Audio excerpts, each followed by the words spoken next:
অনেক দিন ধরে দুজনে প্ল্যান করার পর আজকে ফাইনালি আমরা বেরিয়েই পড়লাম।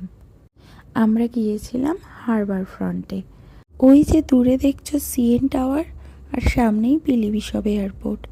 আর এই জলের রংটা দেখো, পুরো ক্রিস্টাল ক্লিয়ার ব্লু। এটা লেক অন্টারিও। আর এই হারবার ফ্রন্ট জায়গাটা টরন্টো ডাউনটাউন এরিয়াতে অবস্থিত। আর এই হারবার ফ্রন্টের ঠিক অপোজিটে কিন্তু রয়েছে বিলি বিশপ এয়ারপোর্ট। এটা টরন্টোর একটি ছোট্ট এয়ারপোর্ট। এই এয়ারপোর্টটা কিন্তু পুরোটাই একটা আইল্যান্ডের ওপরে অবস্থিত। আর এই অন্টারিও লেকের ওপর সামারে কিন্তু নানান রকম ওয়াটার অ্যাক্টিভিটি হয়। এই গার্ডেনটির নাম হলো মিউজিক গার্ডেন, কারণ এখানে বিভিন্ন রকম লাইভ মিউজিক পারফরমেন্স হয়। আর আমি কিন্তু আজ বেরিয়েছি আমার বন্ধু শাইনির সাথে। ওরও একটা ইউটিউব চ্যানেল আছে, আমি ওকে এখানে মেনশন করি।